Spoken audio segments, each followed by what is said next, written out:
Hello, and welcome to this Historical Figures vodcast. My name is Katie Bullock, and today I'm going to be talking a little bit about four different individuals from traditional U.S. minority groups and how they've impacted their racial, ethnic, and cultural groups separately. My research led me to choose two empowering African American women and two significant Native Americans. So let's jump right on in. First up, we have Sojourner Truth. I know that a lot of people have heard her name, but might not know exactly who she is or what she did. She was actually born under the name Isabella Baumfree in 1797, and she died in 1883. So the Baumfree family was owned by Colonel Hardenberg, and they lived at the Colonel's estate in Esopus, New York, which was, I believe, about 95 miles north of New York City. So Truth was actually born into slavery, but she was able to escape with her infant daughter to freedom in 1826, which wasn't very common during this time period. She's a little significant, I'd say, because she was a women's rights and civil rights activist.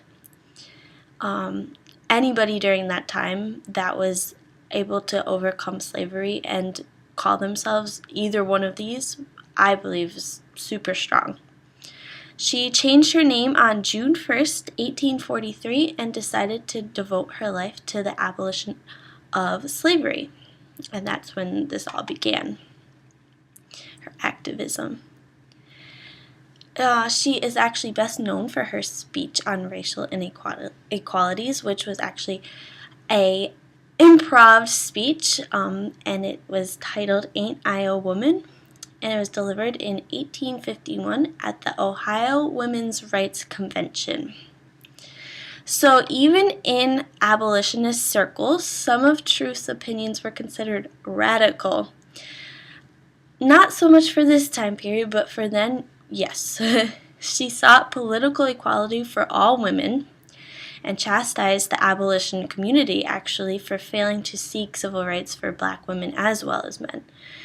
She openly expressed concerns that the movement would fizzle after achieving victories for black men, but leaving both white and black women without suffrage and other key political rights. So although Truth began her career as an abolitionist, the reform causes she sponsored included prison reform, property rights, and universal suffrage. So she fought for a lot of rights for different groups of the minority. And I think that is very important for our history. So similarly, but not quite the same, we have Harriet Wilson. A lot of people haven't actually heard of Harriet. She was born most likely in 1828 in Milford, New Hampshire. Nobody knows when she died either. A lot about this woman is unknown. I'll get into that a little bit later. But by 1850, people are pretty sure she was living with the Samuel Boyles family, perhaps as their indentured servant, and they're pretty sure that a year later she moved to Massachusetts to be a seamstress. So I'll tell you why they're pretty sure and not entirely sure. Harriet Wilson was actually believed to be the first African American woman to publish a novel in the United States, and that's what makes her so interesting to me. Some say she was actually the first African American person to publish a novel in the United States. Her fictional autobiography is a really long title, but it's From the Life of a Free Black in Two-Story White House, North, showing that slavery's shadows fall even there, was printed in 1859 by Boston, Massachusetts publisher George C. Rand and Avery. So much of what we know about her has been derived from that book, and the remainder of her life is actually speculation. So I find that very interesting. So we're going to move into the Native Americans I did a bit of research on. Here we have Powhatan. He was born sometime in the 1540s or 1550s, and he died in 1618. He was the ruler of the tribes that lived in the area where the English colonists founded the Jamestown settlement in 1607 in Virginia. He was actually the leader of more than 30 tribes, but these ones were more significant for our purposes. And he was the father of Pocahontas, so a lot of people know that story. He actually led very peaceful interactions with the colonists until they threatened his way of life. So he would send them food that helped them keep them alive actually during their hard winters. And then they began to encroach on his land, and he defended it. So it wasn't until his daughter married one of the colonists, so it's Pocahontas' story, when peace ensued once again.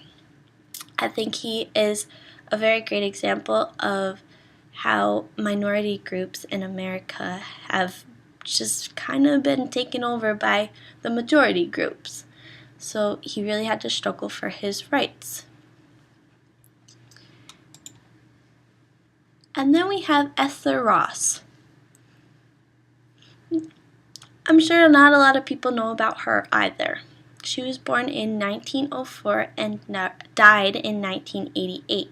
So her story is a little bit more recent, and I thought that was very interesting.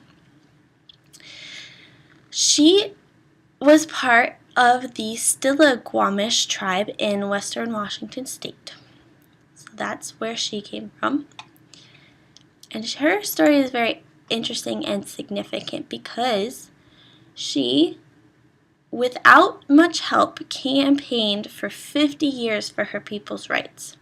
And their tribe was very small. Their tribal membership actually rose from 29 to 160 before her death, which isn't a lot, but that's a significant gain for them. But she was able to establish fishing rights, obtain federal recognition, and gain treaty rights that made her tribe eligible for federal benefits. And I think that this just goes to show that even in modern America, minority groups have to fight for their rights. And it's a great thing that there are still people that want to help and can do that for them. So,